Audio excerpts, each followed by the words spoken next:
Praise the lord. ఈ మధ్యకాలంలో social మీడియాలో బాగా ట్రెండ్ అవుతున్న ఒక విషయం ఏంటంటే ఆల్ ఐస్ ఆన్ రాఫా. అందరి కళ్ళు కూడా రాఫా మీదనే ఉన్నాయన్న ఈ యొక్క విషయాన్ని సోషల్ మీడియాలో గత కొన్ని రోజులుగా ట్రెండ్ అవడాన్ని మనం చూస్తున్నాం. అసలు అందరి కళ్ళు రాఫా మీద ఎందుకున్నాయి? అసలు ఈ రాఫా అనేది ఏంటి?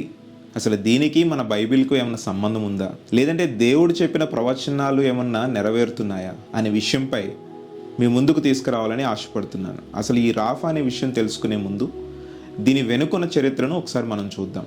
వీడియోని పూర్తిగా చూడండి, మీకు అర్థమయ్యే విధముగా చాలా క్లియర్గా నేను ఎక్స్ప్లెయిన్ చేయడానికి ప్రయత్నిస్తాను. అసలు ఈ రాఫా అనే ప్రదేశం ఈజిప్ట్కి అతి దగ్గరలో ఇశ్రాయేల్కు పక్కగా ఉంటుంది. అంటే ఇశ్రాయేల్కు ఆనుకుని గాజా ఉంటుంది, గాజాకు ఆనుకుని ఈ రాఫా అనే ప్రదేశం ఉంటుంది. అసలు ఈ రాఫా మీద ఎందుకు దాడులు జరుగుతున్నాయి, ఇజ్రాయేల్ ఎందుకు దీని మీద యుద్ధం ప్రకటిస్తుంది, దీని మీద క్షిపణులు ప్రయోగిస్తుంది అని తెలుసుకునే ముందు దీని గత చరిత్రను ఒకసారి మనం తెలుసుకుందాం. పాలస్తీనాలో హమాస్ అనే ఒక ఉగ్రవాద సంస్థ 2023 అక్టోబర్ 7వ తారీఖున ఇజ్రాయేల్ ప్రజలు సబ్బాతు పాటిస్తూ ఉండగా, ఒక ఫెస్టివల్ని వాళ్ళు ఎంజాయ్ చేస్తుండగా ఈ హమాస్ అనే ఉగ్రవాద సంస్థ మెరుపుదాడికి దిగింది.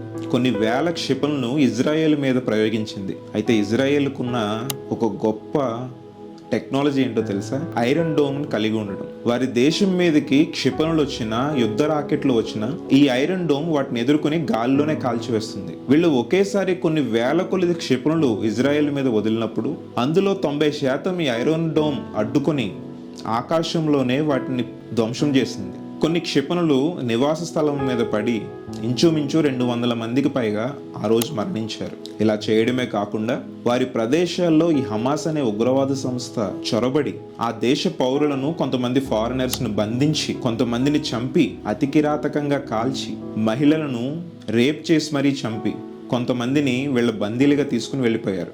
ఎప్పుడైతే ఈ సంఘటన జరిగిందో ఇజ్రాయేల్ ప్రభుత్వం వీరు తమ పౌరులను బందీలుగా తీసుకుని వెళ్ళడం, వీళ్ళు ఎక్కడ స్టే చేస్తున్నారన్నది అంతా కూడా ఎంక్వైరీ చేసి వీళ్ళు గాజా అనే ప్రదేశంలో దాక్కున్నారని తెలిసి దాని మీద దాడులకు ప్రయత్నిస్తుంది. ఎప్పుడైతే ఇజ్రాయెల్ దాడులకు ప్రయత్నించిందో వీళ్ళు గాజా అనే గ్రామంలో హమాస్ అనే తీవ్రవాద సంస్థలు ఎప్పటి నుండో నివాస స్థలముగా ఉంటుంది కాబట్టి వాళ్ళు భూమి లోపనే మహానగరాలు కట్టుకున్నారట.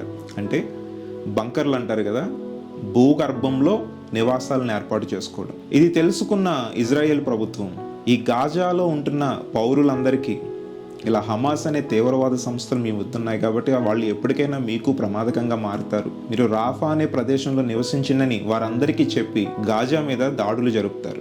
ఎప్పుడైతే వీళ్ళు రాఫా అనే ప్రదేశంలోనికి వెళ్తున్నారో మారువేషంలో ఈ యొక్క హమాస్ తీవ్రవాదులు కూడా రాఫా అనే ప్రదేశంలో ఈ హాస్టేజెస్ ను కూడా తీసుకుని వెళ్ళి వాళ్ళని చిత్రహింసలు గురి చేస్తూ ఆ ప్రదేశంలో ఉంటున్నారు. ఎప్పుడైతే వీళ్ళు ఇక్కడ ఉంటున్నారని ఇజ్రాయెల్ ప్రభుత్వం గ్రహించిందో ఈ హమాస్ ఉంటున్న స్థావరాల మీద వారి క్షిపణులను ఉపయోగించి వారిని చంపాలని ప్రయత్నించింది. అయితే ఎప్పుడైతే ఈ ప్రయత్నించిందో ఇందులో ఒక 40 మంది ఆ దేశ పౌరులు చనిపోవడం చాలా విషాదకరం. దీనిని బేస్ చేసుకున్న ఈ హమాస్ అనే ఉగ్రవాద సంస్థ ఇజ్రాయెల్ను ఎలా అయినా బ్యాట్ చేయాలనే ఉద్దేశంలో ఈ ఆల్ ఐస్ ఆన్ రాఫా అనే ఒక హ్యాష్ ట్యాగ్ని క్రియేట్ చేసి, ఇంతకీ అక్కడ జరుగుతున్న విషయం ఎవరికి తెలియదు కదా, ఇజ్రాయేల్ దాడి చేస్తుంది, అక్కడ ఉన్న వాళ్ళని చంపేస్తుంది అన్న విషయమే తెలుస్తుంది తప్ప అందులో ఇంత మ్యాటర్ ఉందన్న విషయం ఎవరికి తెలియదు. ఇది ఇజ్రాయేల్ను బ్యాట్ చేయాలనే ఉద్దేశంతో క్రియేట్ చేసి సోషల్ మీడియాలో హల్చల్ చేసింది. ఈ విషయం తెలియని కొంతమంది దీన్ని స్టేటస్లుగా పెట్టుకుని రాఫాను కాపాడండి, అందరి దృష్టి రాఫా మీదే ఉందని కామెంట్లు చేస్తూ ఉన్నారు. అసలు దీనికి మన బైబిల్కి ఏంటి సంబంధం అని ఒకసారి మనం ఆలోచన చేస్తే, ప్రభువు రాకడ దగ్గరలో ఉన్నప్పుడు యుద్ధ సమాచారాలు, యుద్ధముల గురించి మనం వింటాము అని రాసింది. అలాగే యెహెజ్కేలు గ్రంథం 38వ అధ్యాయంలో అందరూ ఒక్కసారిగా మేఘము కమ్ముకొనున్నట్లు ఇశ్రాయేలు మీద పడి దానిని డిస్ట్రాయ్ చేస్తారు, పట్టణాన్ని నాశనం చేస్తారు, పట్టణమునకు దేవుడు తోడై ఉన్నాడు గనుక ఆ పట్టణమును దేవుడు కాపాడుతాడు అనే విషయాన్ని మనం అక్కడ చూస్తాం.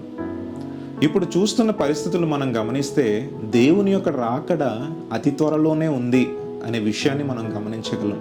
ఇవన్నీ వేరే దేశాల్లో, ఇతర దేశాల్లో జరుగుతున్నాయి, మీడియా వాళ్ళు చూపిస్తున్నారనే కోణంలో మనం చూస్తే మనకు ఏమీ తెలియదు. కానీ పరిశుద్ధ గ్రంథాన్ని బేస్ చేసుకుని మనం ఈ యొక్క సమాచారాన్ని చూస్తే ప్రభువారి రాకడ తొందరలోనే ఉంది అనే విషయాన్ని మనం గమనించగలం. ఇజ్రాయెల్ కావాలని పౌరులను చంపింది కాదు, కానీ ఈ హమాస్ అనే ఉగ్రవాదులను చంపడానికి ప్రయత్నించిన ఈ యొక్క ప్రయత్నంలో కొంతమంది చనిపోవడం విషాదకరమైన, ఇజ్రాయెల్ అధ్యక్షుడు దాన్ని ఇలా జరుగుతుందని అనుకోలేదని మీడియా ద్వారా ప్రకటన చేసి క్షమాపణలు చెప్పడం మనం మీడియాలో చూస్తూ ఉన్నాం. ఇలాంటి మరి ఆసక్తికరమైన విషయాలను, వీడియోలను మీరు మా ఛానల్లో చూడొచ్చు. ప్రభు రాకడకు సంబంధించిన అనేక విషయాలు ప్రపంచంలో అనేకమైనవి జరుగుతూ ఉన్నాయి. వీటన్నిటినీ మేము ముందుకు తీసుకురావాలని ఈ యొక్క సిరీస్ని మేము ప్రారంభించడం జరిగింది. కాబట్టి ప్రతి ఒక్కరు కూడా మీ యొక్క స్నేహితులకు, మీ బంధువులకు వీడియోని షేర్ చేయండి. Praise the lord.